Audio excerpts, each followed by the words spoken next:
Hello! Magandang araw po sa ating lahat. Ngayon po ay gagawa ko ng sugarcane juice. Ang paggawa nito ay may carrots, chestnut, sugarcane, at saka ugat din ng sugarcane. Pwede rin po ang ugat ng tubo. Ito po ang paborito inumin ng mga incheck. Husay po ito sa sakit sa bato. May mga sakit sa bato, ito lang po. Lalagas siya ng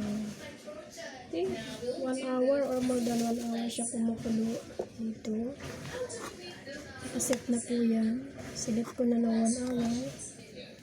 Tapos, pagkaluto po niyan, malamig na, palalamigin tapos ilagay sa ref para po masarap siyang inumin.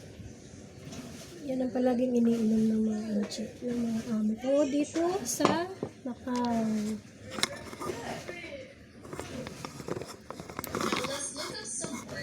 Po, kuhain ng ganito yung tubo, lagyan siya ng maliliit para sumama sa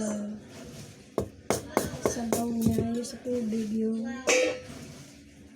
tamis niya, yung lasa niya, at nakuha yung pagka-sustansya niya. Kulo na po yung tubig, so pwede ko nang ilagay.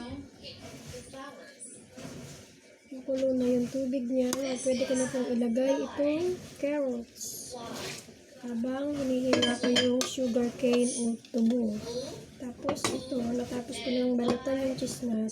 Ilagay ko din siya ng papaganan. Malinis na po siya.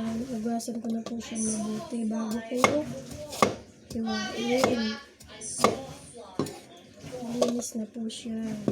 Malinis ang pagkakahugas niya.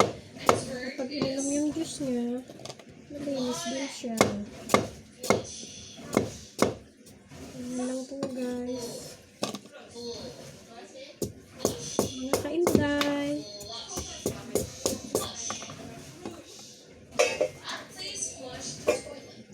Bago siya mahaba, kaya putulin natin siya ng ganyan bago siya hiwain.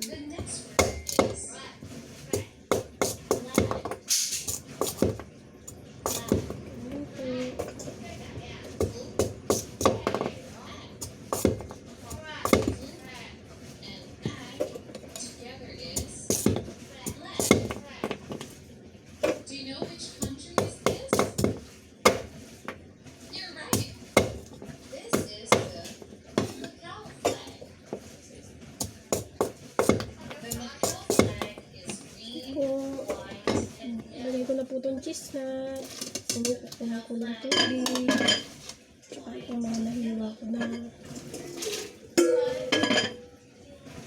Habang hihiwain ko itong iba. So, ganyan lang po yan. Kulong ko na po siya. Yan, nakasetting na po ito. So, salamat po guys. Thanks for watching. Please subscribe my channel. Salamat po. Bye-bye.